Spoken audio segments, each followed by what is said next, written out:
Buenas tardes a todos, bienvenidos. Hello, good afternoon, everyone, and welcome to today's webinar, present and yesterday, when we will talk about Tempestad by Tatiana Hueso. So welcome, Tatiana. Hello. If you do need interpretation, please click on the globe. If you need interpretation, you will click on the little world icon and then choose your language and mute original. I am the director of cinema culture from the Center of Latin American Studies at Harvard. So this is our fourth and last doctor class film series of this year, which has a specificity that is curated by two of our PhD students from literature and Romance languages, Rodrigo del Rio and Mr. Acueta. We had that show in the year. So thank you so much. And I want to thank you for the input you gave into this series and congratulate you for the great interest you've generated. It's part of our goals for our students to be active and to really support their academic topics of research. So I think this series is amazing for us. And we're really excited because we have another one of our students, a moderator, Gabriela Poma. Welcome as well.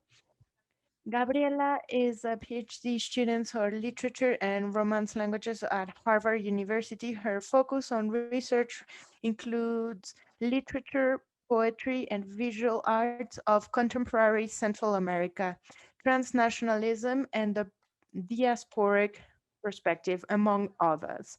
So Gabriela is going to tell you a bit more about her research, and I'll let her introduce our guest today, but a couple practical informations. This seminar is being recorded and it's going to be available on our YouTube channel in the next few days. So everyone who registered is going to receive this link, and then you'll be able to see the last three functions: Ficción Privada, Zurita Verat Novet de Alejandra Carmona, and The Dead and the Others from René Nadet and Joa Saravisa.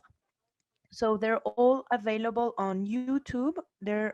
I'm putting the links up there on the chat so that you can get information about other events we'll be hosting. So the chat box over there, you're going to receive the information, but through the Q&A icon down there, you can use it. You can ask any question at any point in time. You can ask questions and or send comments, whatever. So we'll be answering that. So I'll leave you with Gabriela so that she can begin with her presentation. Thank you.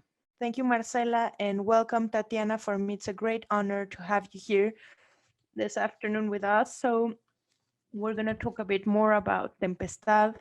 Tempestad, the documentary from 2017 narrates the story of two women whose lives illuminate between each other. Miriam, an innocent woman accused of um, uh, uh, and then we don't see her, but we only hear her. And Adela, a woman that is seeking for her kidnapped daughter and disappeared daughter for more than 10 years. Tempestad shows different dynamics that articulate the drama or violence, the migrants, the sicario, the police, the victims. And it doesn't literalize the drama because it uses aesthetic tricks to really talk about violence and its defects, the continuities between death and life. And as spectators, the film makes us wonder about how we collectively can get out of that cycle of violence, impunity, and corruption, and how film can be a way to meditate about these issues. Rigo Tobar, son of Matamoros, in his Lamento de Amor, asks for the night and the stars if they remember their love, but only gets a small light in darkness. In the darkness of our living rooms, where maybe the film doesn't elaborate any hope in order to stop these cycles of violence. So Tatiana, welcome. Thank you so much for coming today. And to begin with, I just wanted to ask you a question really based on thinking del El Lugar Más Pequeño, the smallest place. And that documentary talks about the civil war in El Salvador, and Tempestad about violence in Mexico. So what pulls you with violence, and why documentary as a medium? Hello, Gabby. And for me, let me just say it's a pleasure to be here with you today and to have, you know, to have you. You're also from El Salvador. And thank you so much for those beautiful words you opened this space, because they mean a lot. And really, violence is not a topic that I chose per se, consciously speaking. Maybe, maybe unconsciously at some level I do choose violence, because I come from a country that of origin where a civil war, I mean, El Salvador, many of my family members who got disappeared, got killed. And it is a war that I didn't live. I lived it, but from far away, because I was in Mexico. And then years later, I wanted to go back in order to understand what had happened at that specific place in time, and that it had happened to people that I loved. So maybe my first big encounter with what death and loss means to me, and from what war means, which is something quite difficult to conceive, right? What does it mean inside of a human, inside of a family? That experience of making that film, I think it really, it branded me in a way, with a strong force that in a way I wanted to stay in that territory for the film that was next, which was Tempestad. And that's another war, right? It's a war that I do live, I lived, I experienced, and it's a invisible but continuous war in Mexico. And it was even heightened in Felipe Calderon's presidency years, but it's there. I mean, it's still there. And let's just say that the film Tempestad arrived in my hands without really thinking about it. It's not that I wanted to talk uh, about disappeared people and trafficking person, but Tempestad is born 2 years before I filmed the actual film, because one of the lead actresses, Lydia, she comes home to really do a rencounter many years after, 8 years after not seeing her. It had been 1 year since she got out of jail. So she came to see me and visit me in Mexico to my flat, my apartment. She's someone really close to me in my life. We wanted to study film, we were the coffee girls, She studied history in La UNAM, and we grew up together from teenage years. We grew up together and we were really close, her and I. So that day when Miriam came, she rang at the door, and I saw her after 8 years of not seeing her face. I perceived her. I saw her face. Her face was like sick, like ill. One of her a part of her face was paralyzed. A part of her mouth, she couldn't actually move it. And on top of that, the time had really run over both of us, and it was impressive. It was so shocking to see that. But there was like a brutal mark on her, and that made her unrecognizable for me. I mean, I knew she had been in jail, but I wasn't aware of the size of the hole of that brand, that experience left in her life. So that time when she came to my apartment, I couldn't dare. Like, she couldn't even look at me in the eye. There was something very weird, because she was looking at me like from the corner of her eye. She was ashamed. I mean, we didn't really connect. There was something very serious that had happened, like a ferocious train running over both of us. And I couldn't dare asking, what happened to you? What did they do to you in this place? What happened? So it was a few months later, she came to my home with a box filled of with dirty napkins and some sort of a diary she made in prison, that she actually did in prison, with a bunch of poems and very small notes. They were really dark, really scary notes. And let me just tell you that that was her way of telling me how she was doing, what had happened to her. And I remember it vividly. She read her notes, and her poems were really dark, very hurtful. My hands were so sweaty reading them. And I was preparing another project at the time, I remember. And I also recall saying, listen, listen, I need to know what happened to my friend, to Miriam. I need to understand where all this darkness, this panic, this fear that is in every single word I'm reading, what is that? What is that fear? I want to understand it. And then later on, I met her because she lives in Tulum in the south of Mexico. And then we met in Veracruz, which was a middle point. And then we opened a space to talk, a space to know what happened to you. She told me a few things that happened to her in that jail, in that prison. And you know what? It was something that really moved me completely. It really moved me. And I asked her, do you want to break with the silence? Do you want to share your experience? Do you want us to do something with everything you have here? And she said, yes. And that's where our journey began, building this film. Wow, that's super interesting. I mean, the way in the first encounter you had with her, and the fact that you are sharing with us, how you met, the fact that she couldn't look at you in the eyes. And in the film, she talks about that a lot, about the eyes, about glances. And I mean, we don't see her, but we get a really intimate relationship through her voice, which, and despite the fact that she's hidden. And Adela, yes, we do see her, that character, but through their voices, we are able to relate in a very intimate way with them. And the spectator can really see this very strong intimacy. So, what happened there?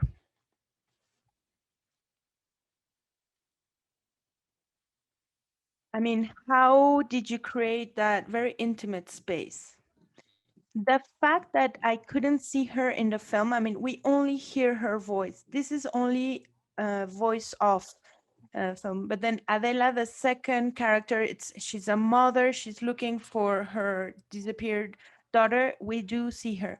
The decision not to show the main character, Miriam, is just aesthetic, a narrative, that I took in my research moments. 2 years of research actually was quite long, where I get drenched in the characters, in the worlds, in their stories, their emotions, the different places they have inhabited. I mean, that is the stage in which the aesthetics and the narrative, the dramatic structure and arches of the film happen. I mean, this is a very important moment. It's very long. For Tempestad, it was almost 2 years, even before shooting a single shot. So for me, it's not, this is a decision we took together. Actually, at a certain point, she actually told me that she wanted, I mean, for security reasons, at a certain point, we even decided not to put her name. I mean, in 2014, when we were filming and shooting, and we were in middle of a paranoia, we were going into Cartel del Golfo territory, which is really dangerous. And it came to a point where I decided not to put her name in the film for security reasons. Her face wasn't because of security reasons, but her name was. And you know what? The way of a film, the fact that we're not showing her face, it's a narrative. I mean, we can talk about that later, but I told Miriam, for security, we're not going to put your name. I'm going to change it. And she said, no, no, my face is not going to be there. Okay, I accept that because that is the you have a film in your head and your eye and your filmmaker eye. I respect the way you want to tell the story, but the my name, I don't care about security. That's another thing, right? Security, that's a complete entire other subject. I have a name and a surname. And if this film doesn't have a name, it means I didn't exist. It means that this wasn't for me. So I want to assume the consequences, and my name has to be there like in its entirety. So her name is there. And after an entire security evaluation, we did it. And as you said, I mean, for me, voice in a film, I mean, it's been for years I've experienced voices, and that started with El Lugar Más Pequeño, this film from El Salvador that I decided after meeting the characters and falling in love with the sound of their voices, I decided to put a camera in front of them. You know, I only registered with sound the interviews. I did a off film where the first is seen as a narrative shot. And the second film, which is Tempestad, I wanted to do the same and really take it as far as possible, even stop showing the face. Why? Because I understood and I experimented so much with voice, and I understood how powerful is the voice of a human being. With the voice of a human, you can really get inside of that human, perceive him, understand him, and really close walk really closely with that character in a film. And I had done a lot of experiments in El Lugar Más Pequeño, and in La Tempestad we had to go hand in hand with these women. We had to live as closely with them, what they lived, what they were experiencing. My idea was to laugh with them, to cry with them, to be in their shoes, especially with Miriam. And the decision to really not show her face was due to the fact that during the research process that began with doing her journey on her way back home, I remember to seeing faces and faces and faces in 2000 miles, you know, like different faces that I saw. And for me, the damage that was done to Miriam and the dimension of it was so huge that I didn't want to link this story to a single face. I wanted to link this story and this drama to all these faces in the road. I wanted to put the viewer on that bus, you know, to be a spectator again. And I wanted us to feel like we were walking in her shoes in order to transmit the vulnerability that we are exposed to in Mexico during these times due to violence. So anyone can get disappeared, anyone can become you know whoever who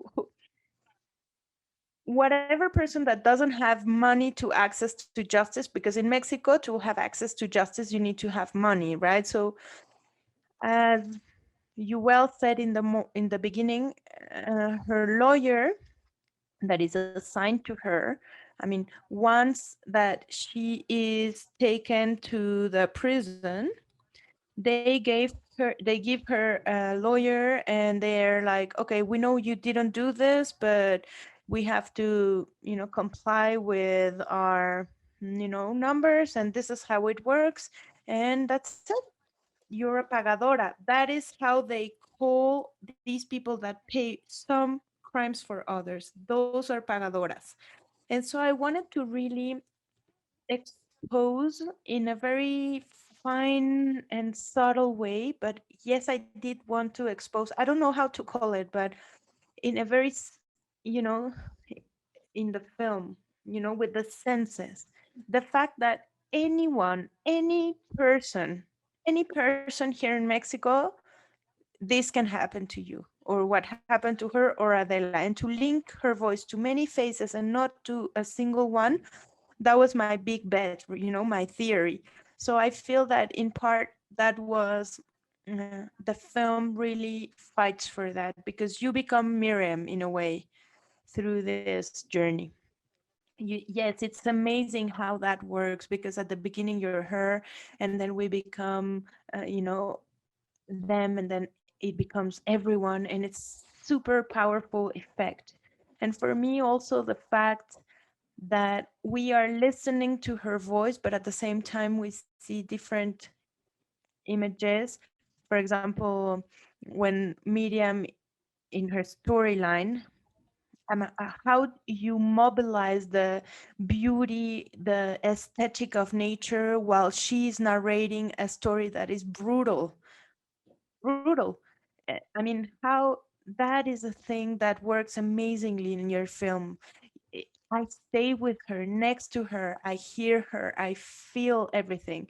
I mean, instead of, I could be closing my eyes, but I'm not closing my ears. I mean, that for me was amazingly powerful. So, yes, congratulations for that. Thank you, Gabby. I think that the film is built with two narratives, right? On one side, you have the journey from the north to the south of Mexico, from Matamoros all the way to Tulum. And in this journey, we are stopping in different markets, and these motels, in dodgy bus stations, and we see how through this path they start transforming. It's also filmed in the rain season with, flooded streets and storms. And I mean, this is the visual speech of the film. It goes on one path, and the other one is the spoken and the narratives and heard. In the sound of the film, you have the narrative and oral speech of these characters, but also a sound. And I'm in love with film. For me, film is a window to enter dreams. It's a journey. I mean, I cannot think of a film otherwise.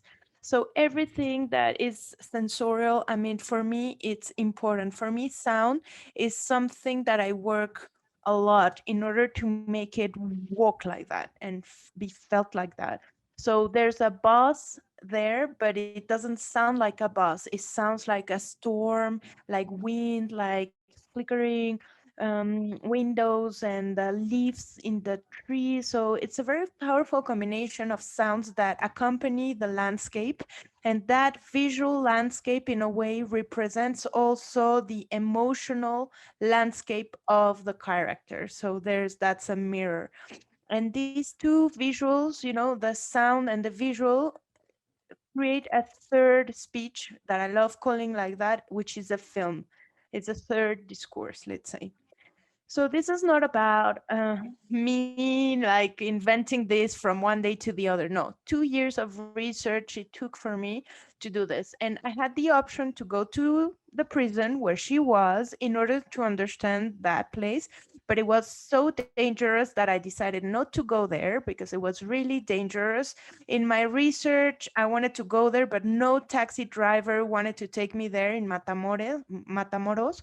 And I also had to face my own fears, right? My own fear of going to the north in a city that had a curfew starting at 7 p.m. because they could kidnap you. So I had to face all these different, my own paralysis, right? My own, that's what fear gives you, paralysis. And that is something I wanted to convey in the film as well. But in this research, I had the chance to film either on the in the prison or in Miriam's house. But I really wanted to do something that was more open, deeper in a way. And by intuition said, okay, I'm going to go to the city and do the journey she did on the way back to her house for a few days in a bus, because the economic situation of Miriam has always been very delicate.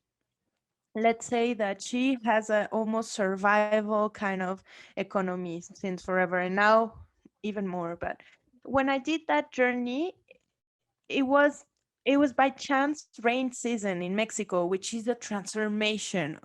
And it's the entire Gulf of Mexico. It's beach after beach after beach.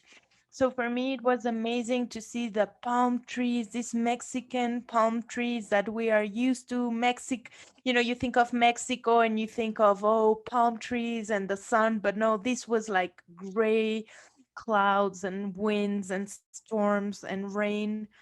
and grayness. I mean, and in a very subjective way, I started to follow her steps and reinterpreting everything. I only stopped here and there in the places that I thought maybe would give something, like this little market where they peel shrimp, or this little other town, the red zone of different dodgy motels where I stop from time to time. So I waited for a year to film this film because I said I have to film it with this rainy, gray, blue atmosphere with the wind that's roaring, because that wind is roaring inside of her. So I waited for the rain season in order to film and shoot, and that was fundamental to have the meteorologists in the project guiding us and telling us, okay, where are the big winds are going to come from, because it's not easy to film, to shoot a movie in the rain season. I mean, a series of mechanisms and devices that we employed in order to film during rain season. Yeah, super powerful. And you know what's interesting to me? It's also the reason of that journey and movement, because I know you already spoke about that. This idea of returning home and how you return from a place of origin. And also talking about Adela and her daughter, Monica, the disappeared girl. I mean, the missing girl, this return home, the fact that it's never going to happen. They're still waiting for her to come home, but she's missing and she'll never come home. So, how do you feel that? How do you manage it? I mean, the reason for that journey is there is like a road movie. I mean, the movement is constant in the film as well. So, yeah, returning home for me and this whole idea, it's interesting for me to explore. And you know what? The dramatic structure of the film, which wasn't easy, it seems really difficult, but it wasn't, because the plot was there. I mean, the trip begins in Matamoros and it ends when she comes home, basically. So that was the arch. But for me, that was very important because actually she should come back to her safe place, right? To her small child that was waiting for her for an entire year. He was without his mother, and it should be a sweet, homecoming. But in the minds of the audience, I lived it like that in the first talks that we had with Miriam and before we even shot the film, where for me the enormous surprise was the way she came back. It was bitter. I mean, the feeling was bitterness. She arrived very ill. She had PTSD, and trauma, stress, a lot of fear, a lot of fear. She slept completely like hugging her child every night. She couldn't be in any place with a lot of people around. I mean, she had a lot of psychological issues that, were traumatized after her experience in jail. And the return home was, you don't have work anymore. The husband left. And then you arrive with all this like hell on your back, right? On your shoulders. Like weighing heavy, and that was really really strong because she transmitted that to me, and I tried to put myself in her shoes. Sometimes you're like, okay, you go home and that's your safe haven, but it's not safe anymore.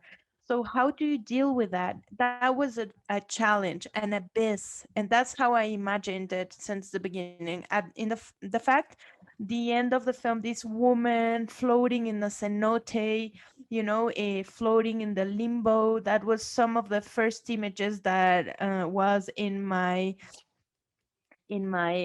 folder. I always do a folder before I start shooting a film, and that was one of the most powerful images. I come back to my non-place, to my limbo, right? To a non-place, basically. So when we talk about Adela, as you say, it's a journey, right? So first off, I started to talk about Miriam's story. I did the journey, I did the research, and I had an intuition that the journey couldn't be doable. We were going to get tired of traveling, and that the story of Miriam was so dark at so many points that I needed to have a counterweight, a voice that would go with her, a voice of another woman that would be a mirror to see herself and to hug each other. Because there's a lot of darkness in this film, but there's also a lot of love. There's strength, there's dignity of these two women and of thousands of men and women that go through tremendous situations due to violence. So I wanted to have that mirror, to have these two stories touch each other in a way, and where the journey would stop eventually. So this environment where Adela's story comes from is from a circus story, because she comes from a circus family. And although she doesn't live at the circus, she has a security protocol that is very rigorous, because since Monica disappeared, she put her war hat, and really she had her sole target was to find who was responsible of Monica's gone missing. And she's threatened, she has death threats since, many years now. So she has a security protocol where no one knows where she lives.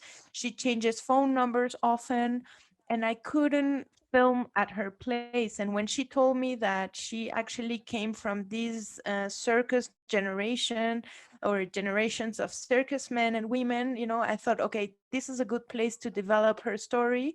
And part of her family actually opened the doors of the circus, and they're all circus people. So this becomes the space for this film.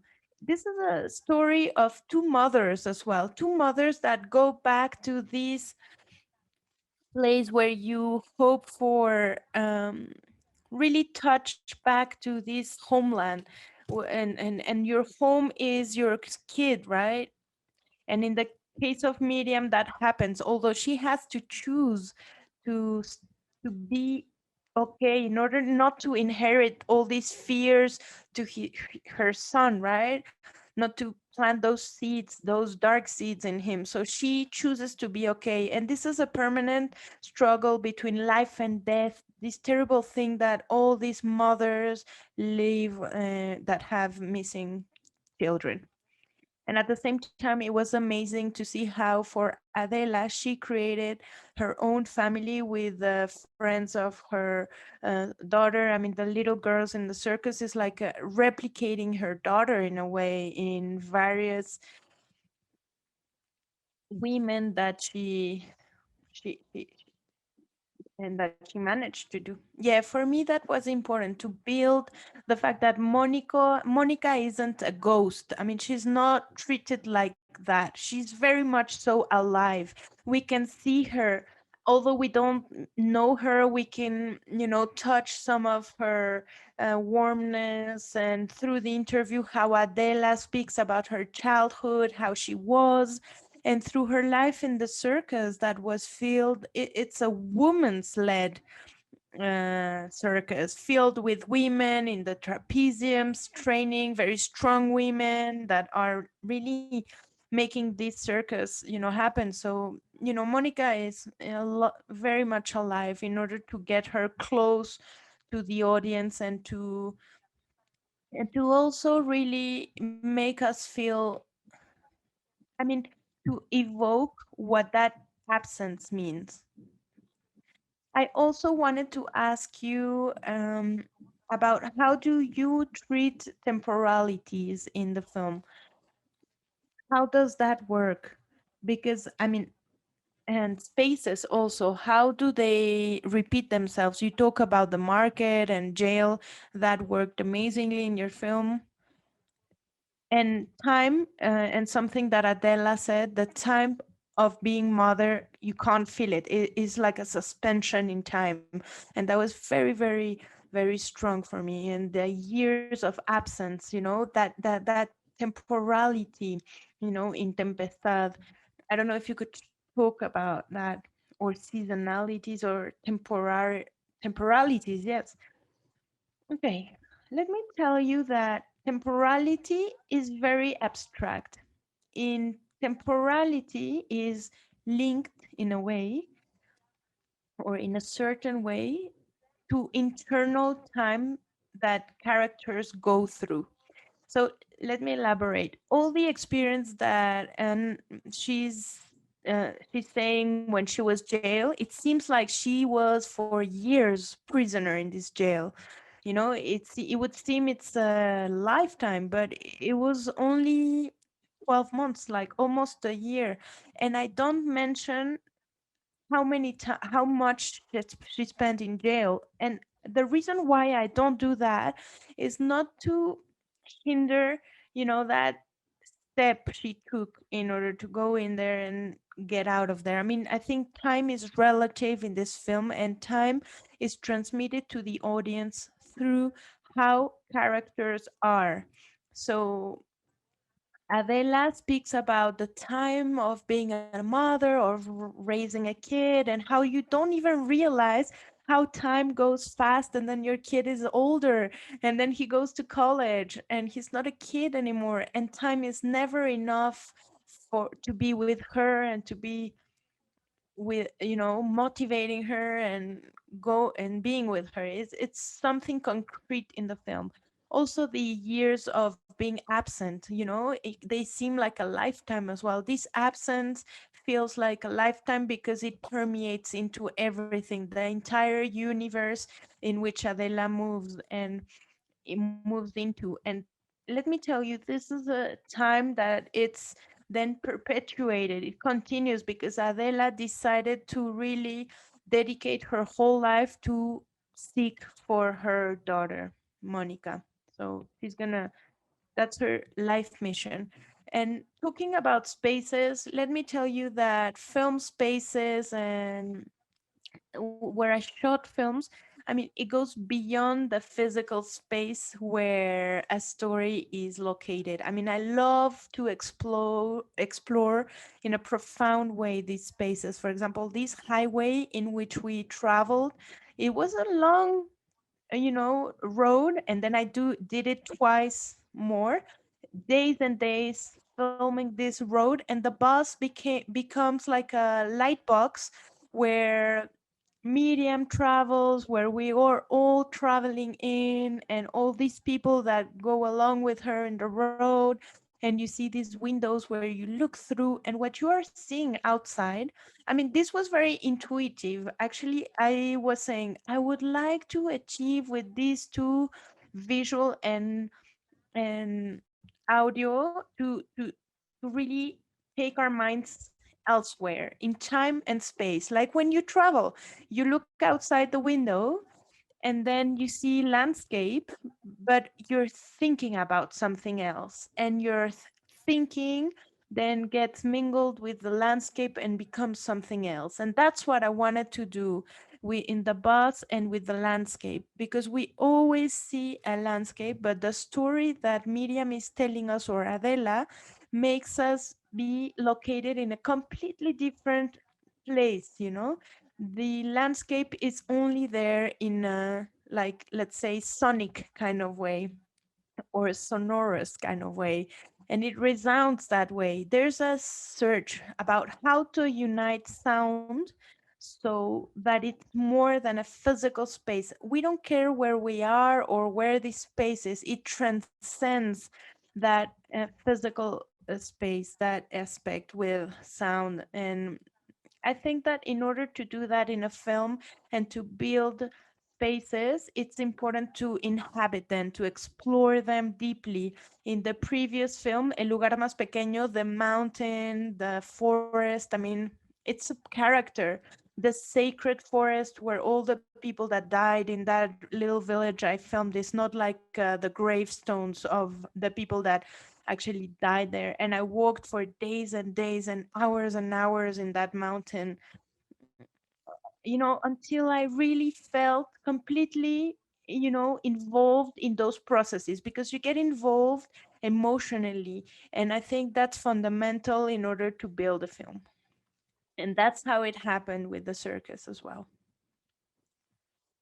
Okay, I'm just reminding, I remember that the film opens up with a sound, and a black screen, and then it opens up little by little, and you find openings that then and there. And I think that sometimes you don't see where you are, and the day starts opening, and then you start seeing things coming up. And I think that at the end there's an image of a woman floating, and then another light opening.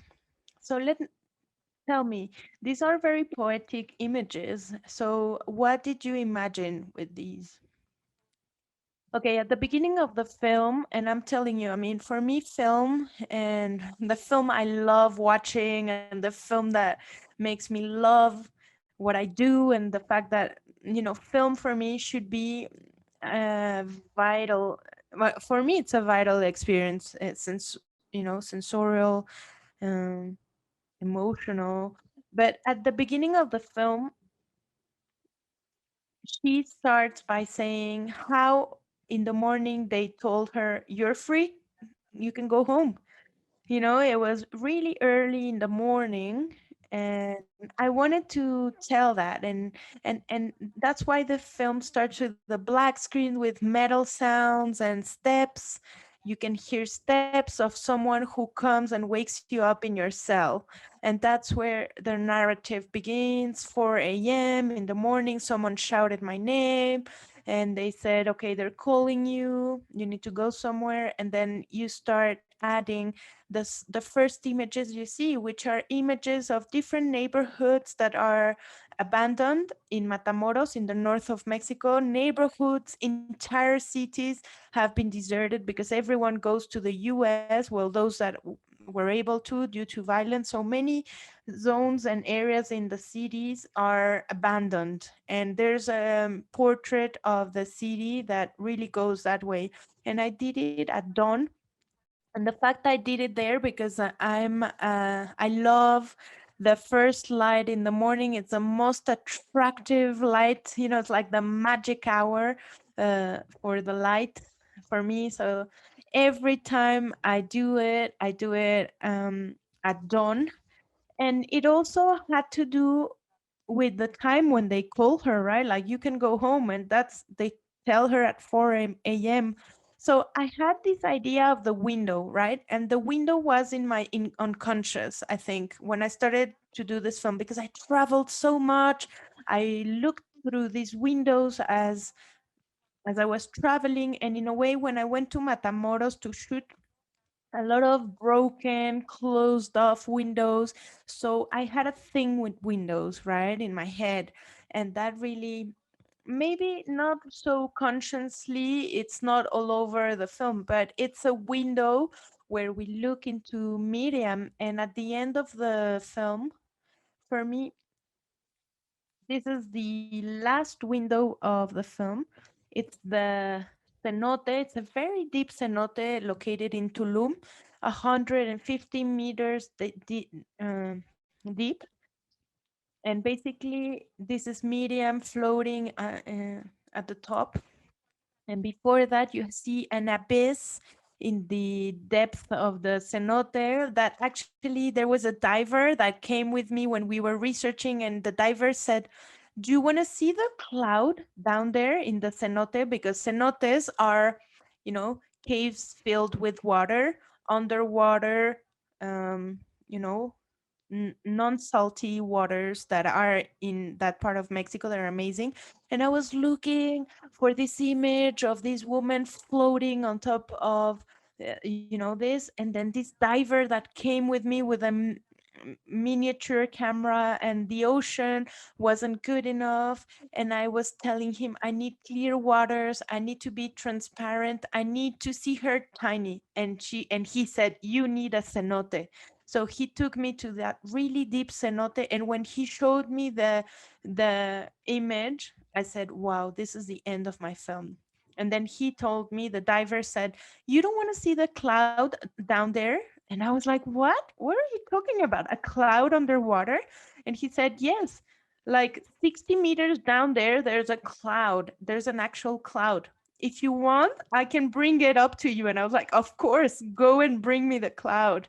And so when I saw the image, it's a dust cloud, that is floating 50 meters down the water, like millimeters of dust that was floating. I called it the fog forest. And when I saw that image, that I actually thought about filming fog in a zone in Veracruz where there's a lot of fog. I wanted to film the ocean, right, with the fog. But when I saw this cloud in the middle, it was amazing. And this last shot for me is like a window that for me is like some sort of a desire, like when, how do you call it? Yeah, l- like a conjurement, that like a spell, like an incantation, that she can be there. And so that image, that last image for me represents, yeah, that incantation, conjuration, like a spell. We have a couple questions in the Q&A box. So if you want, we can read some of them. From Magdalena Carbonell, she says, congratulations for this film. The images are so powerful and beautiful. They create a narration by themselves. The symbology of water fits perfectly with the story.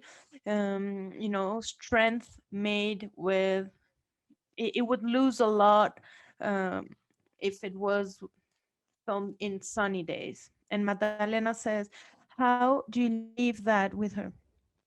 How is Miriam with her son? It's been a while. They're okay. I know they're okay. Leo is a teenager now. Leo must be right now. Uh, Leo right now must be 12, 13 years old, but they're doing okay. He goes to school. I mean, he's a kid that, he's super intelligent and sensitive. And I mean, there's an entire thing in there that she gave to him with this experience. I mean, you know, he knows what happened, but they're okay. They're really close to each other. They are two inseparable beings. Let's just say that the situation is difficult for them. I mean, her, after she went to jail, she never was able to land a stable job because her name is on the internet as a trafficker. And they clean, a lawyer helped her to clean her name online, a Mexican lawyer, and I think that made it a bit better. But the situation, her life situation, hasn't been easy. Nevertheless, they're good, they're okay. They're moving forward, and yeah, they're okay. Thank you for asking. Okay, there's another question. How has the film been accepted in Mexico? Okay, in Mexico at the time, it was very important. I mean, documentaries don't really go as far as a film category in Mexico. You still have this idea that the documentary is just informative and boring, and but it's a film that really worked, with Ambulante. It went all over Mexico, different states, in La Cineteca Nacional, which is our main film center here in Mexico. It was there for a long time. So I think it's a film that a lot of people was able to see. Then it was on open TV. So you know what? And something that touched me, and the idea that I delivered this film to the Mexican audience, is that in many there was catharsis in the rooms. When I knew there was going to be a Q&A, I knew there was a space for a catharsis, and where people were actually, daring to speak, and breaking their own silences, and people would raise their hands and saying, my cousin was taken by the military, my sister left home and never came back, and so catharsis. And the question was, what can we do? What can we do? And this is very, very sad. I mean, the people were saying, what can we do to stop this vortex of violence? So of course I don't have the answers, and at the time I didn't have the answers, but I think that the film, the fact that it provoked, like it made people like do this catharsis, it was crucial and important. And I think it evoked to people that it was important to share these pains and the things that happen inside the families, because there's a lot of silence. There's a lot of silence around surrounding the violence that has touched our country. Thank you. Yareli asks, how do you finance a project like this? Greetings. Thank you so much. Okay, this film is financed by Eficine, which is luckily for me, I mean, it's a fund that exists for Mexican films to be made, and it created the Mexican Institute for Film created El IMCINE, and big Mexican companies, instead of paying taxes, right? That money can be given to a film. So there's a year, bid, and they finance around 70 films a year, like a lot, 70. So you do a folder, you compete with many, many, many people, and luckily Tempestad was really quickly accepted. We put the folder in, 6 months later you get the results, and it was entirely financed with Mexican money from this Eficine fund. So it's financed by the state. Yeah, financed by the state. So that's an irony, right? When I was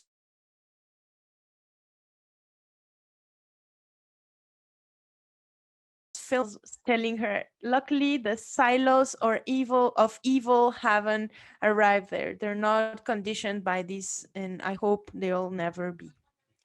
And further than then we got some funds to do a very strong post production, but let me tell you that 85% of the financing is Mexican. And this film was shot 8 weeks of filming. So, and 6 months for edition, 7 months of edition, and some others for post production. Post production is the most expensive, super expensive, paying an editor for months on end, to do his work in a studio with color correction. I mean, for me, post production is basic for a documentary. The fact that you can be and visually be at the same level of these fiction films. So producers know that post production is going to be expensive when you're talking about documentaries. Thank you for that. And just one last question, June Erlig. It's a comment and a question. So, great documentary. It's a poem. You say that the decision to show Miriam was a aesthetic decision. So when did you took that decision, and how did you imagine the documentary at the beginning? I think you already talked about that, right? Yes, actually, it was very early on decision. Before we even shot the film, I knew that I wasn't going to put a face to Miriam when she gave her interviews. And even Adela's interviews, either we see her in her daily life, but this was a voice of film. And during research, I felt it. And, I knew I had to link Miriam's voice to not a single face, but to many other faces on the road, to really transmit this idea and this feeling that any one of us could be exposed to this vulnerability that she was exposed to. So that's why this was a formal narrative decision about how do you tell these stories? How do you do that? How am I going to tell this story? In which way will I do it? So we're about to end with our hour. So I would love if you could give us an idea of the projects you're doing right now. What's next for you? Okay, let me just tell you, soon I'm gonna have a first fiction coming up. So I enter the world of fiction, and despite that, La Tempestad is a film with a decent budget for Mexico, for what documentary goes. I mean, this is a film that is not so expensive and can't even get close to what a fiction, has. We were 9 people in the crew, and that in this fiction we were 100 people. So it's, a massive difference.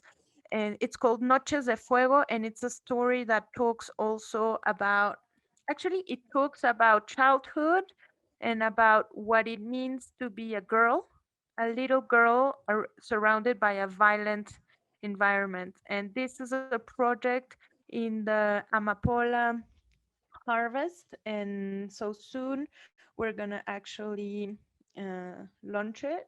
So right now I'm gonna start filming in May of my next documentary that is called El Eco, in a very, very tiny village called El Eco in the Puebla zone.